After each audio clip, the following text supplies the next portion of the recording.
June is set to be a colossal month for games. Not only does it see the return of E3, it also sees the release of a huge lineup of exciting games.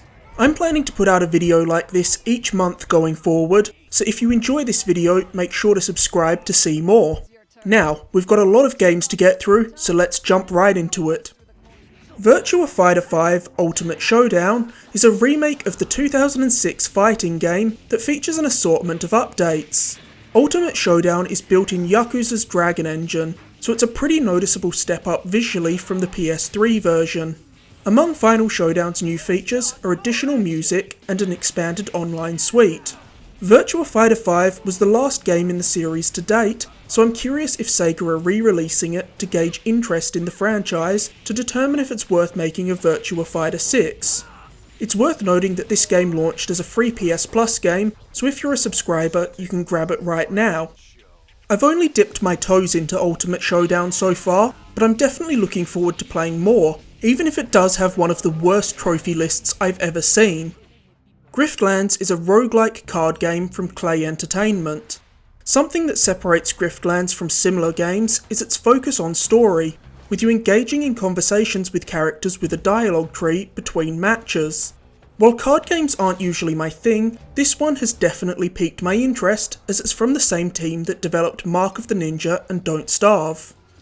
Sniper Ghost Warrior Contracts 2 is the 6th game in the Sniper Ghost Warrior series. These games are tactical first-person shooters that require you to move stealthily and pick off targets carefully.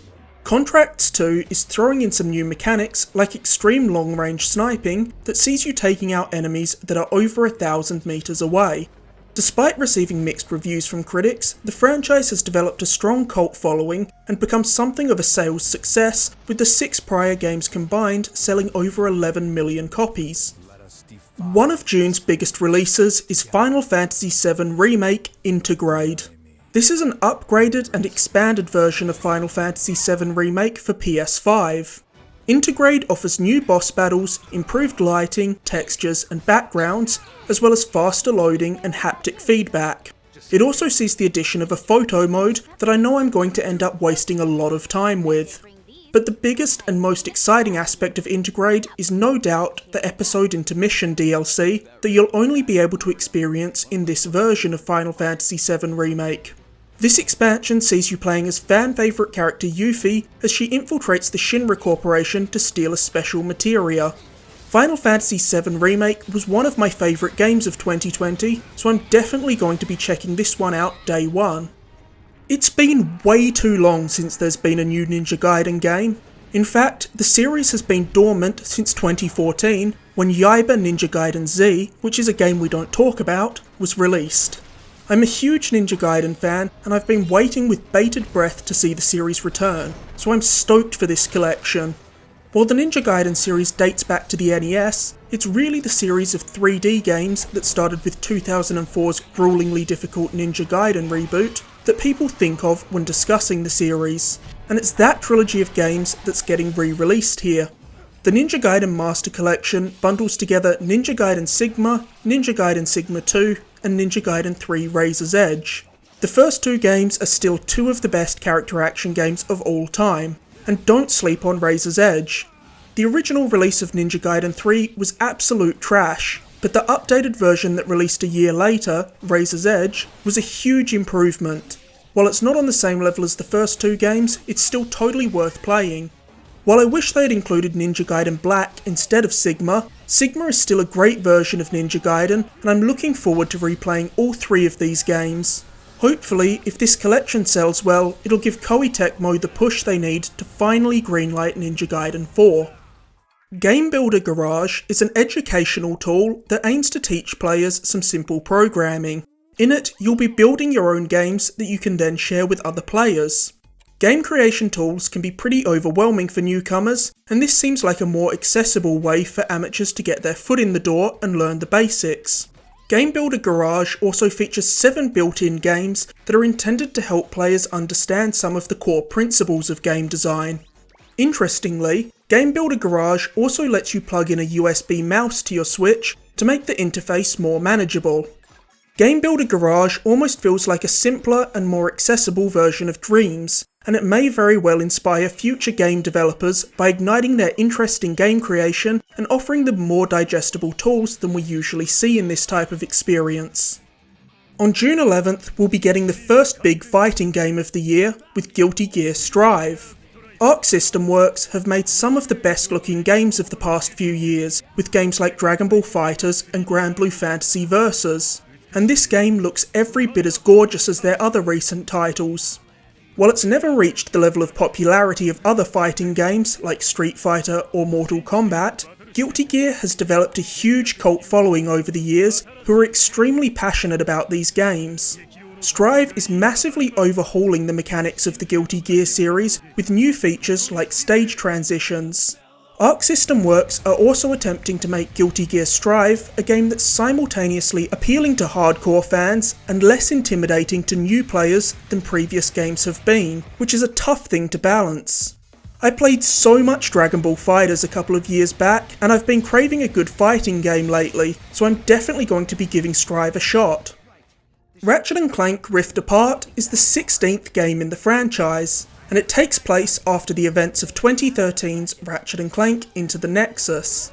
Ratchet & Clank Rift Apart is not only the game I'm most excited for in June, but one of my most anticipated games of the year. Rift Apart is the most next-gen looking game we've seen so far. It's breathtaking visually, and it's using the PS5's hardware to implement new gameplay mechanics that haven't been possible on prior consoles. Rift Apart utilises the PS5's SSD to allow Ratchet to teleport between different dimensions of the multiverse instantaneously. On their adventure through the multiverse, Ratchet and Clank encounter one of Ratchet's alternate universe equivalents, a female Lombax named Rivet, who you'll also play as. The 2016 Ratchet & Clank was one of my favourite games of the last generation. It was just so much fun to play, and Insomniac are aiming to make the gameplay even better in Rift Apart, with new abilities like a dash and wall run that'll make traversal feel even more fluid. Insomniac games have been on fire lately. Between Spider-Man and Ratchet & Clank, they've easily solidified their status as one of the best studios in the world, so I can't imagine Rift Apart being anything less than stellar. Metro Exodus is the third game in the post-apocalyptic shooter series that's based off a series of Russian novels. I missed Exodus the first time around. I've had a copy of it sitting on my shelf forever, but I never got around to it. Fortunately, on the 18th of June, Metro Exodus is getting a next-gen upgrade, and it's free to all owners of the last-gen versions, so I can finally get around to it. The Metro games blend first-person shooter gameplay with stealth mechanics and elements of survival horror. They're also lauded for their eerie atmospheres. The Metro games take place in a post-apocalyptic version of Eastern Europe after the world is decimated by a nuclear war, and you'll have to fight off both human enemies and mutated monstrosities in order to survive. This upgraded version of Exodus looks absolutely stunning, boasting 4K visuals at 60 frames per second as well as ray tracing. Dungeons & Dragons Dark Alliance is a third-person action RPG and a spiritual successor to the Baldur's Gate Dark Alliance games from the PS2/Xbox generation. Dark Alliance can be played either solo or co-op with up to 4 players. There's 4 playable characters, each with different skill sets, and if you're playing solo, you'll be able to switch between the 4 of them on the fly. This game looks a little rough around the edges, but it definitely has the potential to be a lot of fun. I'm just not sure that June is a good time to release this game, because in such a crowded month, I could easily see this game getting lost in the shuffle. Alex Kidd in Miracle World DX is a remake of the classic 1986 Master System platformer. This remake sounds like it's going above and beyond, adding new levels, revamped boss fights, and a boss rush mode.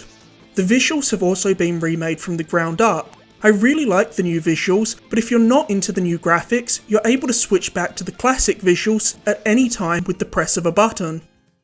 Over the past few years, Square Enix have been bringing back a lot of the Mana games, with Adventures of Mana, Secret of Mana, and Trials of Mana all receiving remakes. Now it's Legend of Mana's turn to return to the limelight. Though Legend of Mana isn't receiving the full remake treatment, and is just being remastered. Legend of Mana was the 4th game in the series, and it's something of a black sheep in the franchise.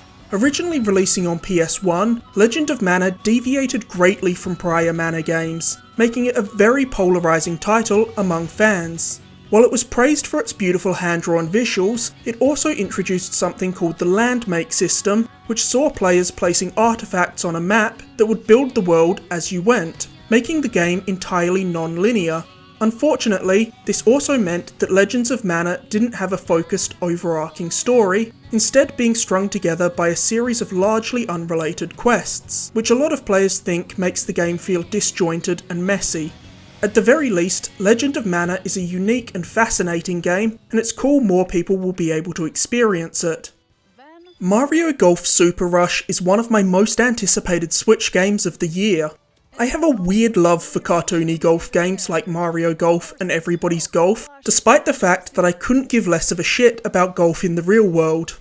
It's been way too long since we've gotten a Mario Golf game. 2014's Mario Golf World Tour for the 3DS was the last entry in the series, and it's been a lot longer since we've seen a console Mario Golf game, with the last one being GameCube's Toadstool Tour in 2003. The aspect I'm most excited about in Mario Golf Super Rush is its campaign, Golf Adventure. Nintendo have said that this mode features RPG elements, so I'm hoping it can recapture some of the magic of the Game Boy and Game Boy Advance era of Mario sports games. I just hope it's a more fleshed out experience than Mario Tennis Aces story mode. The big new mode Nintendo have been showcasing with Super Rush is Speed Golf. This chaotic mode sees multiple players golfing at once in a race to be the first one to sink their ball. With this game apparently only featuring 6 courses, I just hope that it doesn't feel too bare bones. Scarlet Nexus is a new action RPG from Bandai Namco. It takes place in a futuristic version of Japan, in a world where humans have developed psychokinetic abilities thanks to a hormone in the human brain. But not long after these abilities manifest, creatures called Others descend from the skies to devour human brains. This game just looks like a lot of crazy anime action, and I'm always down for that. Scarlet Nexus features 2 playable characters who fight off the Others using both swords and telekinesis. The director and producer of this game also both have backgrounds working on the Tales series, which gives me hope that Scarlet Nexus could be not only very creative, but also very good. I love a good hack and slash, so I've been keeping an eye on Scarlet Nexus since its reveal at one of Xbox's events last year, and I can't wait to finally check it out later this month. The cult classic SNES and Mega Drive game, Zombies Ate My Neighbours, and its SNES only sequel, Ghoul Patrol, are making their return on modern consoles. These iconic run and gun games are playable both solo and co-op, and combined they have over 70 levels to play through. In these games, you travel to a whole host of horror movie inspired locations and fight off hordes of classic monsters with a plethora of different weapons. These games have been a blank space in my gaming history for years. I've known of them, but never actually played them, so I'm excited to find out for myself why these games are so beloved later this month. Well, there you have it. That's all the big gaming releases of June. Thank you for watching, and if you enjoyed this video, please like, subscribe, or leave a comment letting me know which of these games you're most excited to play. You can also find a ton of other videos on my channel, including one where I break down all of last week's gaming conferences, and my reviews of new Pokémon Snap and Resident Evil Village.